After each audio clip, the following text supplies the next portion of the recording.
les chatons, j'espère que vous allez bien. Aujourd'hui on se retrouve pour une vidéo où on va parler produits solaires. Alors c'est vrai que je suis pas le genre de personne qui aime beaucoup le soleil, pour pas dire que je déteste l'été. C'est une période pour moi qui est synonyme de chaleur forte, de maux de tête, d'insolation, bref de rien de positif pour moi en été. Mais c'est vrai que je suis quand même amenée à mettre des produits solaires quand je sors ou en retouche ou ce genre de choses. Je suis amenée à utiliser quelques produits solaires, j'en ai acheté récemment, donc je vais vous les présenter rapidement. On va faire d'abord un petit tour d'horizon autour des produits solaires. Donc un produit solaire, c'est censé vous protéger contre les rayons UVA et UVB qui sont les rayons, on va dire, les plus dangereux au niveau des rayons solaires, notamment les UVA. Donc vous êtes censé quand même, quand vous sortez, vous protéger intégralement le visage, le corps, partout. Vous êtes censé faire attention à votre capital, on va dire, solaire et surtout à votre capital jeunesse au niveau de la peau, parce que plus vous vous exposez, bien entendu, plus le vieillissement cellulaire, il apprécie moyennement ça, et surtout, moins vous vous protégez, plus ça sera dangereux derrière. Surtout si vous avez des grains de beauté ou ce genre de choses, le soleil, honnêtement, ça va pas être votre meilleur ami, bien au contraire. C'est pour ça qu'il est recommandé de se faire inspecter les grains de beauté de temps en temps. Moi, j'avoue que je ne le fais pas parce que je ne m'expose pas plus que ça, et j'ai pas énormément de grains de beauté, je ne m'expose pas du tout au niveau du soleil. Après, moi, ce qu'il y a, c'est que quand j'ai des coups de soleil, ça m'est déjà arrivé d'avoir des coups de soleil, un peu comme tout le monde, je ne les sens pas. C'est-à-dire que je peux avoir la peau qui crame, qui est marron, plus que marron, je ne vais pas le sentir. Ça peut surprendre. Je me suis moi-même fait avoir une fois en restant une X temps au soleil. J'avais un gros coup de soleil dans le dos, je n'avais rien senti du tout, mais c'est ma peau qui est comme ça, on peut rien y faire. Mais je conçois que tout le monde n'est pas de ce calibre.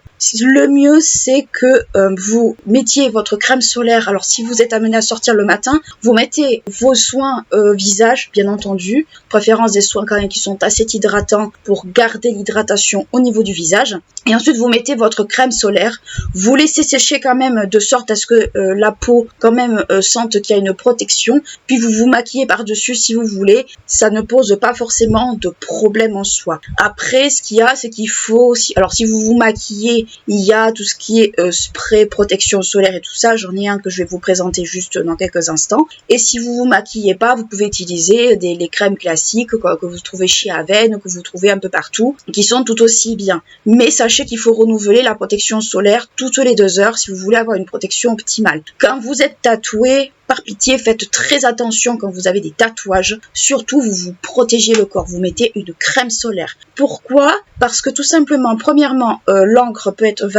va s'affadir petit à petit. Et ensuite, si vous pouvez éviter les retouches, c'est quand même mieux, je trouve. Donc, déjà, il faut vous protéger la peau. Au niveau des tatouages, la première année du moins, c'est recommandé. Puis c'est recommandé, on va dire, tout le temps pour éviter justement de affadir la peau. Et surtout, le tatouage, moi, vous voyez, je suis quand même pas mal tatouée, ça reste une plaie, ça reste quelque chose quand même de très fragile, ça reste des zones fragiles, il faut quand même en prendre relativement soin. Donc au niveau de la crème solaire, pour revenir à tout ça, le mieux c'est quand vous vous êtes exposé et que voilà, vous rentrez chez vous et tout ça, c'est de vous doucher, parce que les crèmes solaires, on va pas se mentir, si vous les gardez trop longtemps sur la peau, ça va vous faire des boutons, ça va faire tout un tas de choses pas très joyeux, et surtout au niveau du visage, si on peut se l'éviter, si on a une peau à tendance à avoir des boutons, honnêtement c'est le mieux. Alors après je parle aussi par expérience également, mais c'est mieux quand même de se laver. Et quand vous êtes maquillé ou pas maquillé, c'est mieux quand même de faire le système du double nettoyage, c'est-à-dire utiliser votre démaquillant et ensuite vous lavez le visage. Moi, c'est ce que je fais. Bon, moi, je me maquille par-dessus mon stick solaire,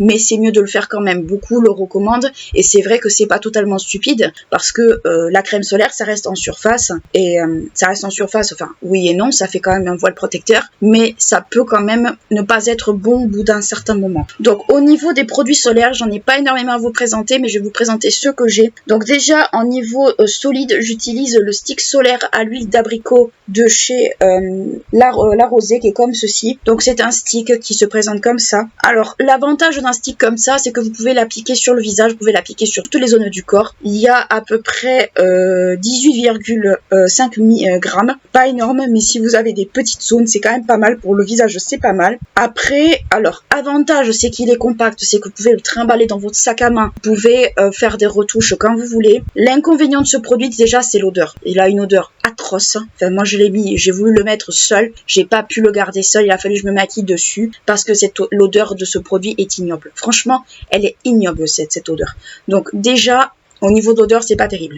Ensuite, il laisse un film très gras. Si vous en mettez trop, et j'ai fait un peu cette bêtise, c'est qu'il laisse un film très gras. Donc, si vous voulez vous orienter vers un stick comme ça, partez du principe qu'il faut pas en mettre énormément non plus. Faut pas non plus se tartiner le visage intégralement parce qu'il reste très très gras. Mais pour une utilisation, on va dire, optimale, ça peut être pas mal ce genre de stick, surtout que c'est compact, ça peut aller dans le sac.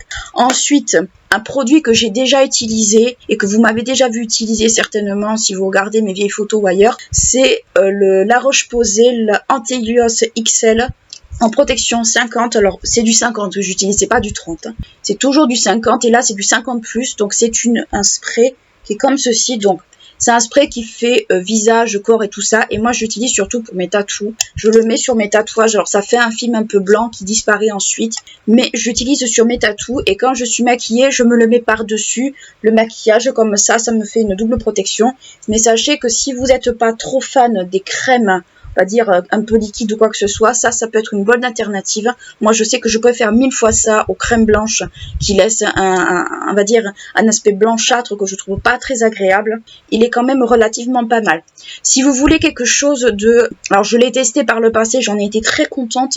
Si vous voulez une espèce de crème solaire, mais qui fasse pas non plus crème solaire, qui fasse pas cet effet blanc, Avène a sorti une protection solaire, enfin une crème solaire qui est teintée. Alors, c'est une crème qui est teintée, mais c'est pas un fond de teint. C'est une crème qui est teintée que quand vous l'appliquez, vous n'avez pas le film blanc, mais c'est une crème solaire. Je vous mettrai de toute façon une photo, comme une photo et en barre d'infos, vous l'aurez aussi. Je l'avais bien aimée à l'époque, je l'avais trouvée très sympa. Je me suis dit, pour quelqu'un, on va dire, qui veut une protection, mais qui veut pas mettre de fond de teint, ça peut être une très très bonne alternative. Ça fait un peu les deux, ça fait en même temps soin pseudo maquillage parce que c'est pas vraiment un produit de make-up et une crème solaire en même temps, ça peut être pas mal. Donc si vous voulez vraiment une protection qui soit pas perceptible, ça peut être une bonne alternative. Je sais que là on arrive au moment où cette vidéo sera postée, on sera à la période du 15 août, mais pour ceux qui partent en dehors de la saison d'été, en septembre par exemple, ou fin août, début septembre, ça peut être une bonne alternative de partir sur des produits comme ça. L'Antelios, elle existe en plus petit. Alors par contre, je sais que SVR, je crois, en fait une, mais c'est à vérifier. Mais ce genre de produit, moi je peux que les recommander aux personnes qui n'ont pas envie de se trimballer le tube blanc avec l'effet blanc, parce que franchement, je vais vous le sprayer là. Je sais pas si ça va bien se voir. On voit pas trop. C'est dommage. On le voit pas énormément. Je peux pas non plus le sprayer trop parce que je vais m'en foutre de partout. Mais concrètement, ça fait une espèce de brume en fait. Ça fait une brume certes qui est blanche, mais c'est une brume qui est pas désagréable. Et en plus, vous voyez UVA qui est entouré. Si vous voyez ça, ça veut dire que ça va vous protéger quand même pas mal. Alors de l'autre côté, sur la rosée aussi. Donc déjà, tous les rayons mauvais du soleil qui sont les UVA, ça va vous protéger, ce qui est quand même cool. Ensuite, si vous voulez une alternative à petit prix, alors je ne l'ai pas testée parce que je sais qu'elle est très difficile à trouver, mais je sais que Garnier, par exemple, en grande surface, font également un produit comme ça en spray. Je vous mettrai une photo par là ou par là si j'arrive à le trouver. Donc si vous arrivez à le trouver par exemple chez Garnier, partez sur vraiment ce format là si vous voulez pas aller en pharmacie. Celui-là surtout est quand même assez difficile à trouver, donc le Garnier peut-être sera plus simple pour vous, mais partez du principe qu'il faut vous protéger la peau, que vous vous maquillez ou pas, et il faut que vous laviez le visage une fois que vous rentrez chez vous, que vous ne comptez pas ressortir, pour ne pas avoir un peu l'effet un peu comédogène qui peut être pas très sympathique le lendemain. Ne vous couchez pas avec votre crème solaire.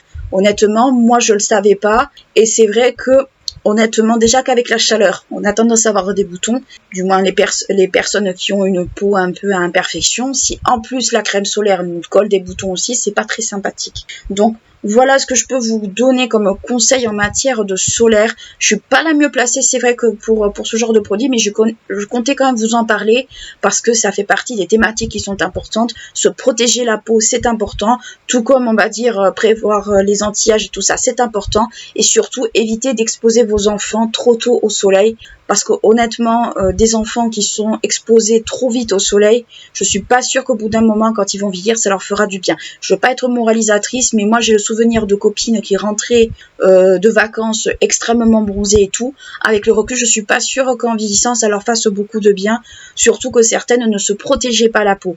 Il fut une époque, enfin moi en tout cas, quand j'étais plus jeune, on mettait pas énormément l'accent là-dessus. C'est après qu'on a commencé un peu à en parler. Attention cancer de la peau, attention avec les UV. Enfin, il y avait tout un tas de choses comme ça. Donc moi, je fais partie de ces personnes qui restent blancs du 1er janvier au 31 décembre. Par choix, surtout, parce que c'est mon choix aussi, parce que j'aime pas l'aspect bronzé sur moi, je trouve pas ça très très beau, je suis pas très fan du teint, ce que j'appelle moi le teint californien, donc c'est pour ça que je me protège énormément, c'est pour ça que je sors très peu l'été, parce que j'aime pas tout simplement cet aspect trop bronzé sur moi. Donc voilà, j'espère que cette vidéo vous aura été utile, que vous aurez peut-être glaner quelques bons plans, quelques bonnes idées. Vous aurez de toute façon tous les liens des produits que je vous mentionne en barre d'infos. Alors peut-être que le produit Garnier, si j'arrive à le trouver, je vous le mets. Sinon, allez regarder en grande surface, ça pourrait être très utile. Et surtout le produit Aven pour celles qui voudraient une crème solaire un peu teintée sans cet effet blanc. Honnêtement, je vous la conseille, elle est vraiment pas mal. Moi, je l'avais beaucoup aimée. Après, comme je vous dis, c'est pas parce que elle est teintée qu'il faut pas se laver le visage en double nettoyage le soir. Il faut vraiment le faire. Moi, je le fais pour le maquillage. Il vaut mieux le faire même pour ça. C'est vraiment important. N'hésitez pas à liker, clocher la vidéo si elle vous a plu, à vous abonner à la chaîne si ce n'est pas encore fait. Ce serait bien qu'on arrive aux 150 premiers abonnés d'ici la fin de l'été. On y est presque. Allez, encore un petit effort. Et d'ici là, je vous fais de gros bisous et je vous dis à très bientôt. Ciao.